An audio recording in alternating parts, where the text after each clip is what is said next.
Halo, selamat datang di podcast Komik Indo. Sebelumnya gue mau minta maaf dulu nih, karena beberapa minggu ini hampir sebulan lah kayaknya gue gak ngupload apa-apa, kosong banget. Ya mohon maaf atas ketidakmampuan gue, semoga dimaafkan ya. Oke, di episode ini, jadi sebenarnya episode ini tuh tadinya mau dibikin pas deket-deket Halloween, tapi ya mau gimana lagi, walaupun terlambat akan tetap gue buat. Komik yang mau gue bahas kali ini berjudul The Unseen Comic, Belum Menyadari, karya Indriya Maharshi.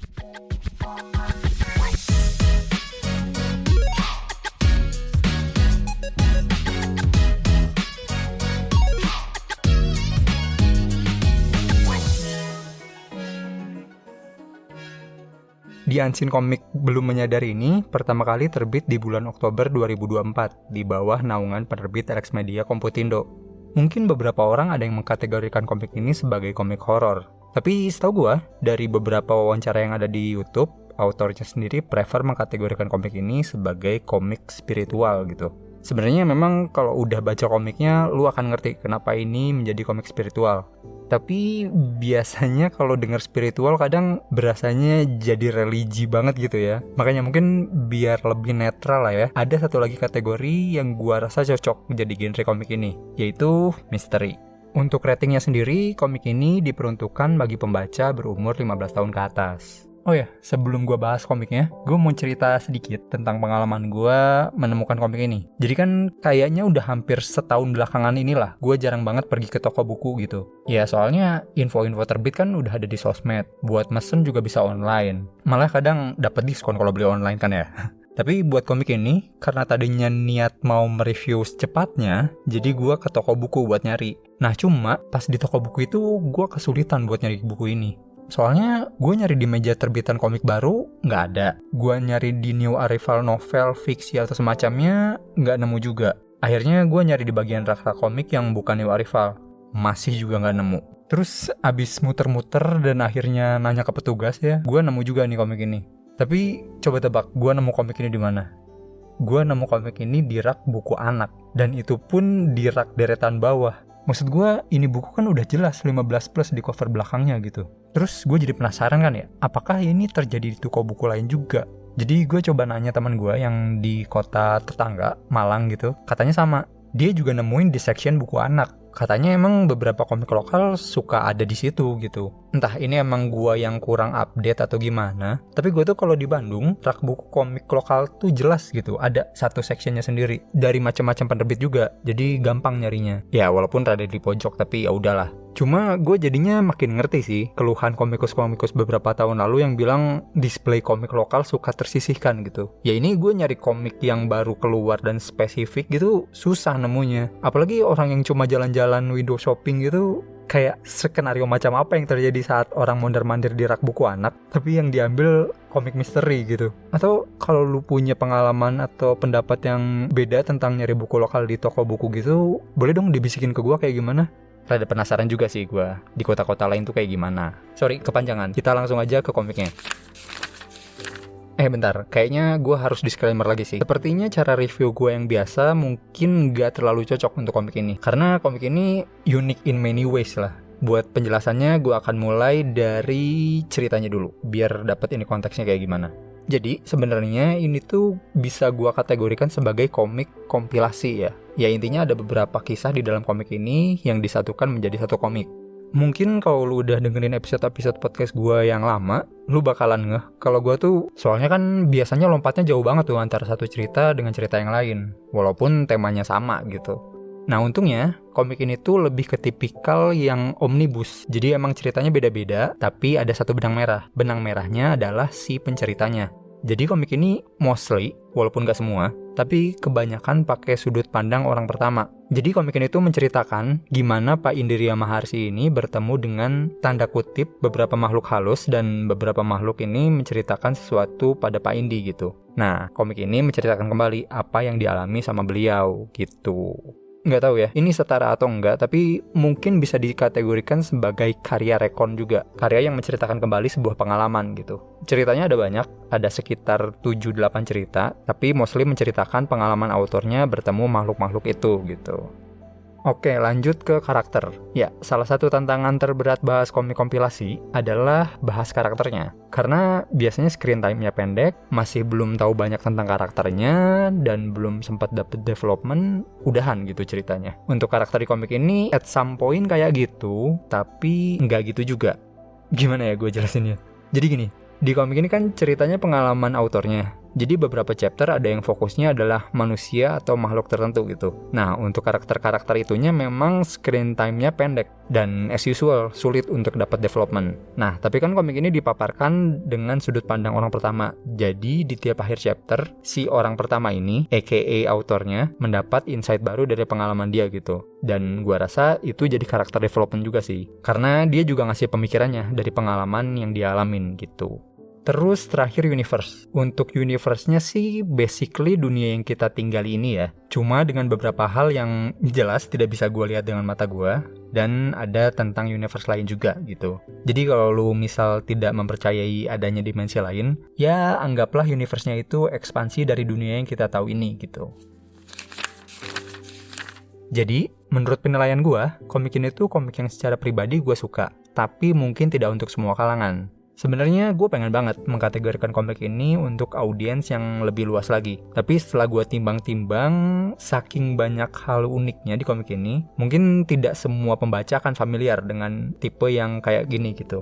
Tapi gue pribadi suka banget sama komik ini. Beberapa hal bakalan gue jabarin di sesi terakhir nanti. Tapi salah satu alasan utamanya adalah karena komik ini tidak berniat untuk menakut-nakuti. Ya, walaupun elemen cerita dan gambarnya itu tentang makhluk halus, tapi ya mereka dimunculkan untuk kepentingan cerita aja gitu.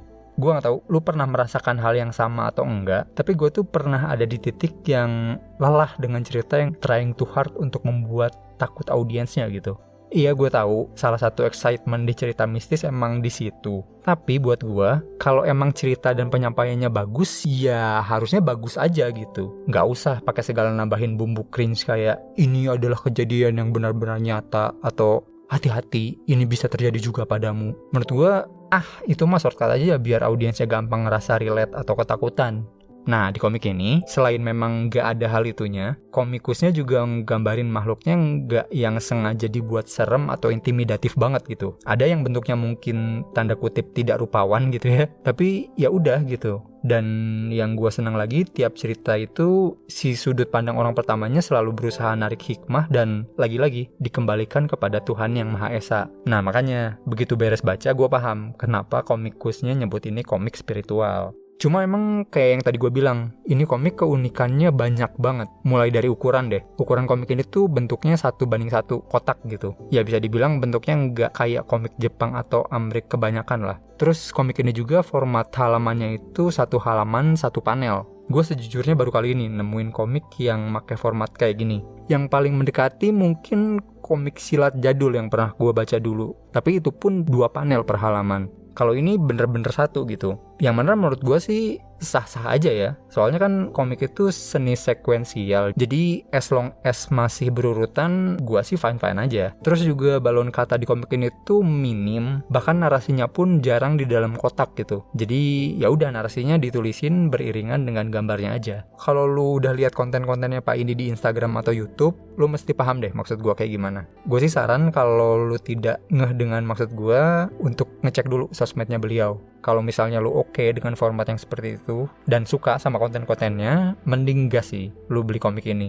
Soalnya setahu gue cerita yang di komik ini tuh eksklusif buat yang cetak aja, nggak diposting di sosmed. Oh, sedikit spoiler sebelum ke sesi full spoiler. Jadi selain komik yang udah diterbitin di Elex, komikusnya juga pernah nerbitin di Unseen Comic ini secara indie, dan ceritanya juga beda antara yang di penerbit dan yang indie. Barangkali ya lu udah beli yang di toko buku dan pengen punya juga yang versi indinya, gue udah coba nyari tahu, dan lu bisa pesan buku ini untuk langsung ngechat aja di sosmed autornya. Ntar link-link terkaitnya bakalan gue taruh di deskripsi deh, biar lu gampang ngeceknya. Dan ya, seperti biasa, abis ini gue bakalan ngomongin komik ini lebih lanjut, tapi bakalan include spoiler. Beneran. Jadi kalau lu nggak mau kena spoiler, bisa stop di sini aja nggak apa-apa. Tapi kalau lu udah baca atau nggak masalah sama spoiler, kita ngobrol lagi abis ini. Jangan lupa, dukung terus perkomikan Indonesia, bukan hanya karena nasionalitas, tapi juga karena kualitas. Kita ketemu lagi di pembahasan berikutnya.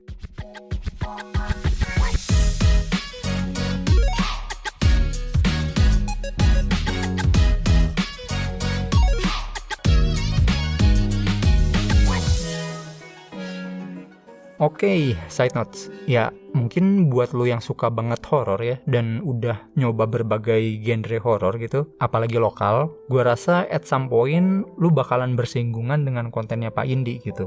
Gue sendiri sebenarnya ini bukan buku pertama Pak Indi yang gue baca. Gue baca buku beliau pertama kali pas kuliah kayaknya. Gue kan anak teknik ya, tapi gue seneng gitu temenan sama anak-anak jurusan seni. Nah, pernah waktu itu gue main ke kosan temen gue, dan dia bilang, ini ada bukunya dosen dia, terus nyuruh gue baca. Dan gue langsung suka. Selain yang udah gue sebut tadi ya, kesannya nggak trying too hard untuk menakut-nakuti, dan alasan lainnya adalah konsistensi dari segi universe-nya. Gue lumayan banyak sih ngikutin konten kreator horor, mulai dari komik, podcast, video. Nah, tapi hal yang biasanya ngebuat gue nggak lanjut untuk ngikutin konten dari salah satu kreator adalah konsistensi universe-nya. I know, harusnya kan universe-nya dunia-dunia kita juga. Tapi kan gue tidak punya kemampuan apapun untuk memverifikasi detail mekanisme yang ada gitu. Jadinya ya gue cuma bisa menganalisa dari yang diceritain doang. Nah, kadang ada konten yang di satu episode bilang A, di episode lainnya bilang hal yang bertentangan gitu. Mungkin dipikirnya karena ini tentang makhluk halus dan nggak bisa diverifikasi, jadi rules-nya bisa ditarik sesuka hati gitu. Padahal kan kita audiensnya bisa nilai konsistensi juga gitu ya. Nah, untuk cerita Pak Indi ini, baik yang bentuknya komik ataupun buku, gue masih belum menemukan ketidakkonsistenan gitu. Jadi masih inline terus. Makanya gue masih seneng gitu ngikutin karyanya Pak Indi. Sekalipun, as always ya, sesuka apapun gue dengan sebuah karya, gue akan tetap menyisakan ruang untuk gue mau bilang kritik tapi kayaknya kurang tepat, improvement kali ya. Walaupun jujur aja rada ngeri-ngeri sedap gue ngomentarin komik satu ini. Soalnya beliau itu kan dosen dan udah cukup lama. Bisa dibilang banyak komikus-komikus profesional sekarang tuh pernah diajar sama beliau gitu. Makanya beberapa hal yang gue nggak tahu, kayak satu halaman satu panel, gue manut aja gitu. Oh mantap, ternyata bisa digituin gitu. Tapi tetap ada beberapa hal yang bisa gue komentarin sebagai pembaca. Mungkin yang pertama, yang ketara banget ya, itu di cerita kedua yang ngomongin soal energi. Itu kan ada gambar berulang yang dipakai buat perbandingan kan. Nah, itu nggak tahu kenapa, kayaknya base gambar yang dipakai tuh kecil. Jadi pas gambarnya dimunculin lagi dengan versi yang lebih besar, pecah gitu jadinya, rada ngeblur, beda aja kelihatannya. Terus, ya tidak bisa dipungkiri ya, kemampuan delivery visualnya tuh keren banget sih. Gue sangat tertarik sama chapter sosok alam gelap. Itu kan ada visualisasi perempuan, ngeracun kucing kayaknya ya. Itu kan kalau dilihat sama orang, apalagi cat lovers itu udah laknat banget kan. Tapi di situ digambarin bahwa manusia kayak gitu aja masih bisa mempercayai dan mencintai Tuhan gitu. Keren sih. Terus gue juga tertarik sama chapter yang pertama, soal kondisi bumi di masa lalu, terutama yang polusi. Udara jadi hitam dan orang harus merangkak biar tetap dapat udara bersih. Itu scene belum pernah kepikiran sama gue sih. Walaupun kalau lu pikir-pikir lagi, kemungkinan kalau hal itu terjadi, polusi yang ditimbulkan itu bukan polusi yang kita kenal sekarang. Kenapa? Soalnya kan polusi udara itu macam-macam senyawanya. Dan untuk membuat kondisi udara bersih atau simpelnya oksigen selalu lebih rendah dari polusi, itu senyawa-senyawa di dalamnya tuh harus punya massa jenis yang lebih ringan dari oksigen kan. Kondisi polusi di kita sekarang ya macam-macam. Yang lebih ringan ada, yang lebih berat ada. Yang lebih berat itu salah satunya karbon dioksida. Jadi ya kemungkinan kalau itu terjadi bukan dengan kondisi polusi kita saat ini sih. Terus terakhir paling soal tata bahasa. Ya mungkin karena ini konsepnya menceritakan ulang hal yang disampaikan, jadinya bahasanya cenderung nggak baku dan luas gitu. Sebenarnya ada suatu kalimat yang gue harus baca ulang karena menurut gue rada ambigu. Tapi pas gue coba nanya teman-teman gue, banyak yang bilang sih aman, nggak ambigu. Cuma emang katanya pemisahan kalimatnya harusnya bisa lebih enak lagi. Sama ada typo juga, sedikit sih sebenarnya. Dan gue juga bukan grammar Nazi banget gitu ya. Tapi di komik ini tuh lumayan sering pakai sampilan-sampilan bahasa daerah. Nah, gue pribadi ngerasa untuk komik atau buku yang banyak pakai kosakata dari bahasa daerah itu cukup penting untuk menghilangkan typo. Kenapa? Karena jatuhnya pembaca yang nggak native di bahasa itu jadinya bingung. Ini bahasa daerah atau salah ketik gitu. Soalnya kan bahasa daerah kita kadang mirip-mirip ya. Kadang beda 1-2 huruf doang. Ya paling gitu aja sih buat pembahasan kali ini. Nah kan udah lama nggak recording, gue sendiri lupa biasanya penutupannya kayak gimana. Ya, dari komik ini gue belajar ada sudut pandang lain yang bisa disuguhkan untuk hal-hal gaib atau dari suatu hal yang belum kita ketahui gitu. Seperti potongan quotes di komik ini juga yang bilang selalu ada hikmah di balik misteri.